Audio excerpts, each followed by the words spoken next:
آپ سے محبت نہیں کرتا تھا، اس نے تو آپ کو سیدہ آسیہ کے کہنے پر محل میں رکھا تھا۔ اس کے علاوہ فرعون کی قوم کے دوسرے سردار بھی یہ بات اچھی طرح جانتے تھے کہ آپ بنی اسرائیل میں سے ہیں۔ وہ آپ سے بغض رکھتے تھے، انہوں نے قتل کا مشورہ کیا تھا۔ چنانچہ موسیٰ علیہ السلام وہاں سے خوف زدہ ہو کر نکل کھڑے ہوئے۔ مصری آپ کی تلاش میں تھے، فرعون نے اپنے جاسوس آپ کی تلاش میں بھیج دیے تھے۔ ادھر موسیٰ علیہ السلام اللہ تعالی سے یہ دعا مانگ رہے تھے، اے میرے پروردگار، مجھے ظالموں کے گروہ سے بچا لے۔ اللہ تعالی نے آپ کی دعا قبول فرمائی، آپ کو راستہ بھی دکھایا۔ آپ جنگل کی طرف نکل کھڑے ہوئے۔ آپ کے پاس کھانا تھا نہ پانی، نہ آپ کے پاس سواری کا جانور تھا۔ آپ کو کچھ معلوم نہیں تھا کہ کدھر جا رہے ہیں، بس آپ جنگل میں چلتے رہے۔ آپ مصر سے فلسطین کی طرف جا رہے تھے۔ راستے میں آپ کے جوتے بھی ٹوٹ گئے۔ اب ننگے پاؤں سفر شروع ہوا۔ بھوک لگتی تو درختوں کے پتے کھا لیتے۔ اس طرح آپ مدین پہنچ گئے۔ آپ سن چکے ہیں، مدین اللہ کے نبی شعیب علیہ السلام کی بستی تھی۔ اس وقت شعیب علیہ السلام کافی بوڑھے ہو چکے تھے، اور یہ واقعات شعیب علیہ السلام کی قوم کی تباہی کے بعد کے ہیں۔ آپ مدین کے پانی پر پہنچ گئے۔ بستی کے باہر ان لوگوں کی پانی کی جگہ تھی، وہیں وہ لوگ اپنے جانوروں کو پانی پلاتے تھے، اپنے لیے بھی وہیں سے پانی لیتے تھے۔ موسیٰ علیہ السلام نے دیکھا کہ لوگ آ جا رہے ہیں، کسی کے پاس بکری ہے، کسی کے پاس اونٹ ہے۔ انہوں نے حوض بنا رکھے ہیں، وہ کنویں سے پانی نکال کر ان حوضوں میں ڈالتے ہیں۔ مال مویشی کے لیے الگ حوض ہے اور انسانوں کے لیے الگ حوض ہیں۔ آپ نے وہاں دو ایسی عورتوں کو دیکھا جن کے پاس بکریاں تھیں۔ وہ اپنی بکریوں کو پانی سے دور ایک طرف لیے کھڑی تھیں، ان کو پانی کی طرف جانے سے روکے ہوئے تھیں۔ مدین کے پانی پر جب آپ پہنچے تو دیکھا کہ لوگوں کی ایک جماعت وہاں پانی پلا رہی ہے، اور دو عورتیں الگ کھڑی اپنے جانوروں کو روکتی ہوئی دیکھیں۔ موسیٰ علیہ السلام کو یہ دیکھ کر حیرت ہوئی کہ سب لوگ تو اپنے جانوروں کو پانی پلا رہے ہیں اور یہ دونوں پیچھے کھڑی ہیں، یہ کیا معاملہ ہے؟ پوچھا کہ تمہارا کیا حال ہے؟ یعنی تم اپنی بکریوں کو پانی کیوں نہیں پلا رہی؟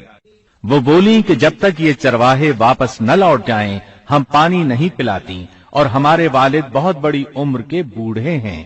مطلب یہ کہ اتنی بھیڑ میں ہم کیسے داخل ہوں؟ یہ سن کر موسیٰ علیہ السلام آگے بڑھے، طاقت سے ان لوگوں کو پیچھے ہٹایا اور پانی نکال کر ان کی بکریوں کو پلایا۔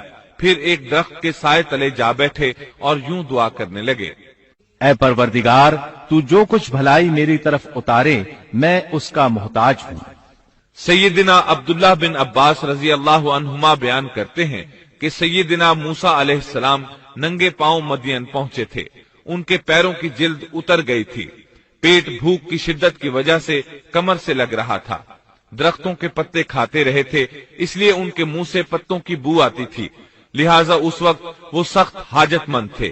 بھوک شدید تھی، اذیت بھی بہت پہنچی تھی، لیکن وہ کسی سے بھی سوال کرنے کے لیے تیار نہیں تھے۔ ان دونوں عورتوں میں سے ایک نے ان کی دعا کے الفاظ سن لیے۔ دونوں اپنے والد شعیب علیہ السلام کے پاس آئیں، انہیں موسیٰ علیہ السلام کے بارے میں بتایا، یہ بھی بتایا کہ وہ شخص محتاج ہے لیکن بہت خوددار ہے۔ اتنے میں ان دونوں عورتوں میں سے ایک ان کی طرف شرم و حیا سے چلتی ہوئی آئی اور کہنے لگی، میرے باپ آپ کو بلا رہے ہیں، آپ نے ہمارے جانوروں کو جو پانی پلایا ہے اس کی اجرت دینا چاہتے ہیں۔ موسیٰ علیہ السلام خوددار ہونے کے باوجود اس وقت شدید حاجت مند تھے، چنانچہ موقع کی مناسبت سے ساتھ چل پڑے۔ وہ عورت مارے حیا کے چھپ رہی تھی۔ یہ بات محسوس کر کے موسیٰ علیہ السلام اس سے آگے چلنے لگے۔ کوئی موڑ مڑنا ہوتا تو لڑکی اس سمت میں کنکر پھینک دیتی، موسیٰ علیہ السلام اس سمت میں مڑ جاتے۔ اس طرح وہ گھر تک پہنچے۔ موسیٰ علیہ السلام کی ملاقات شعیب علیہ السلام سے ہوئی۔ انہوں نے اپنے بارے میں بتایا، جو واقعات ان کے ساتھ پیش آئے تھے وہ بتائے۔ شعیب علیہ السلام نے ان سے فرمایا، کہنے لگے، اب نہ ڈر، تو نے ظالم قوم سے نجات پا لی۔ ان دونوں میں سے ایک نے کہا کہ ابا جان، آپ انہیں مزدوری پر رکھ لیجئے، کیونکہ جنہیں آپ اجرت پر رکھیں ان میں سے سب سے بہتر وہ ہے جو مضبوط اور ایماندار ہو۔ پھر شعیب علیہ السلام نے ان سے اپنی ایک بیٹی کا نکاح کرنا چاہا، جبکہ موسیٰ علیہ السلام کے پاس تو کوئی چیز نہیں تھی، لہذا سوال یہ پیدا ہوا کہ حق مہر کیا طے کیا جائے۔ اس نے کہا میں اپنی ان دونوں لڑکیوں میں سے ایک کو آپ کے نکاح میں، ہاں اگر آپ 10 سال پورے کریں تو یہ آپ کی طرف سے بطور احسان کے ہے، یعنی 8 سال تک آپ ضرور بکریاں چرائیں گے، اس کے بعد کے 2 سال کا آپ کو اختیار ہے، اگر آپ خوشی سے 2 سال تک اور بھی میرا کام کریں تو اچھا ہے، ورنہ آپ پر لازم نہیں ہے۔